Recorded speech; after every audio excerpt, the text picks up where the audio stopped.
Well, yeah, very, intense situation, Justine. Yeah. I was saying to Pastor Skip earlier on, I'm amazed at how much it's affected us, because we were there, I don't know, about 10 or 11 days, I suppose, and all that time we were having aftershocks and things. But since we've come home, last Sunday we were at Carindale Shopping Centre after we were here for the 10:30 meeting, and we didn't realise that there's excavation works happening underneath or right beside or something, the shopping centre.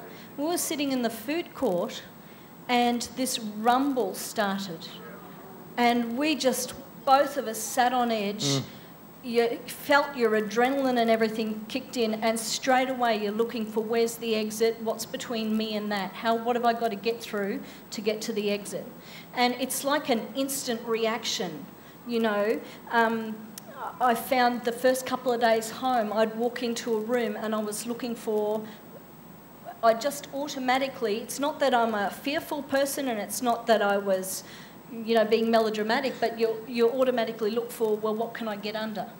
It's like an instant thing until you realise, oh, that's right, I'm back home in Australia.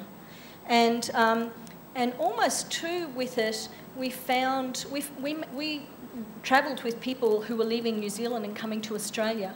It's almost like you felt a bit of a grief that you were leaving it. Yeah. That you were leaving people behind to cope by themselves.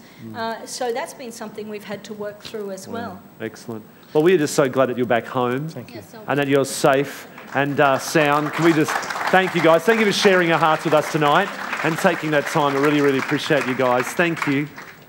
Amazing times. And let me just sum up a couple of things that some people are asking, and to draw just maybe from some things that Ron and Justine have said. Firstly, is this the end of the world?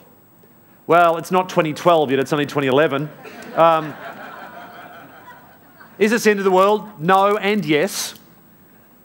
No, it's not happening right now, but yes, because the Bible says in Luke 21, Jesus is talking about the end of the age, and he basically says that a whole bunch of signs are going to happen. And he said earthquakes, famines, pestilences, kingdoms rising against each other is the start.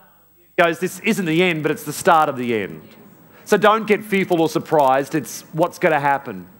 The way he describes another part of the Bible, it's like having a baby. And you'll find this out very soon, Michelle. It's all very exciting for you. But the birth pangs come, and the contractions are far apart, but then they get closer and closer together and more intense. And so we're just feeling the earth basically in birth pangs right now. We're in the birth pangs. We're at the start of the finish. It's like you've had the pregnancy. It's time. It's time. So that's what Jesus said. When you see these things coming, he said it 2,000 years ago, and they start coming on top of each other, he goes, don't be afraid or fearful. Go, oh, what's going on? It's just the start of the end. It's not the end yet, but it's the start. And it's going to start to happen. So what are you supposed to feel? I mean, we'll all feel a range of emotions when you just see so many things happen. It's natural, it's normal. Things from shock and horror at the horrendous things. And if the closer you are to these things, if you've got family or friends in those places, or if you were there yourself, when it's your house, Teresa, that the water's coming up and lapping at the doors of, there's different feelings and emotions happening right there. Sometimes it can be numbness or sadness or a sense of powerlessness or sorrow or anger, and all of that is okay.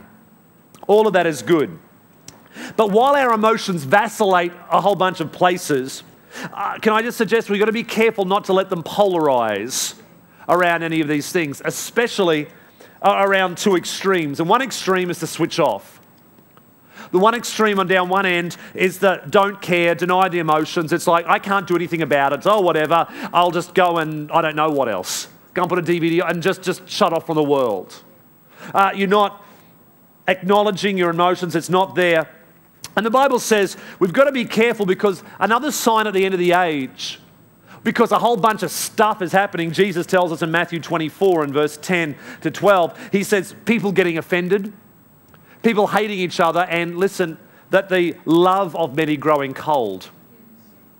Part of another sign, because there's so much going on, is that your love, your ability, your capacity to feel gets shut down. He goes, not good, but look out for that, because that's a sign also of the end, that the love of many is going to grow cold, that they're going to become heartless, or just like laissez-faire, a bit sort of whatever. And we can become that. So be careful. The other extreme, not to polarize yourself around, is of course the extreme emotion, the over-emotionalism.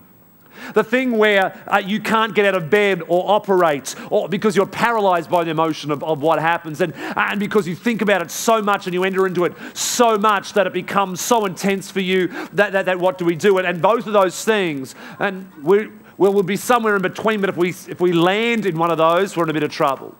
You need to get some help. Seek out help.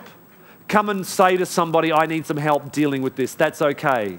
It's okay to reach out and say, I need some help. People are asking, am I allowed to be happy still? Bad things are happening. Like, there are people who plan their weddings. People are still getting married. There are still people having babies and having birthdays, and there are happy things. Am I allowed to be happy? Because some people feel like, honestly, am I allowed to? Because so many bad things are happening in the world. That's a fair enough question. I like what the Bible says here.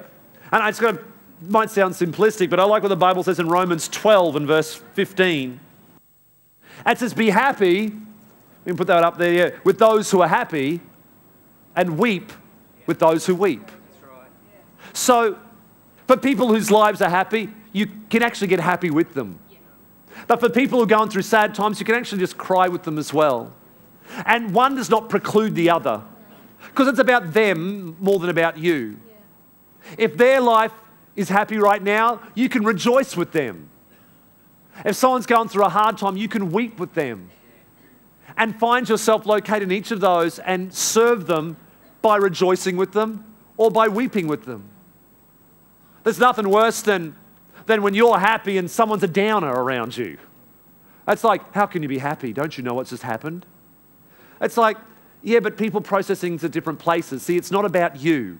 Just because you're not happy now, it's not about that. It's about serving the other person right there. And if they're in a place of joy and happiness, it's their wedding, for goodness sake, the best thing you can do to serve them is be happy for them. If you're happy but someone's going through a hard time because they were there, they've lost family or loved ones, it's like, well, just get over it. At least it wasn't you. Let's look on the bright side of life. No. You don't need to do that. It's not about cheering them up. The Bible says, don't rejoice with those who are weeping. It says weep with them. Feel their pain and meet them where they're at. Rejoice with those who rejoice. Be happy with those who are happy and weep with those who weep.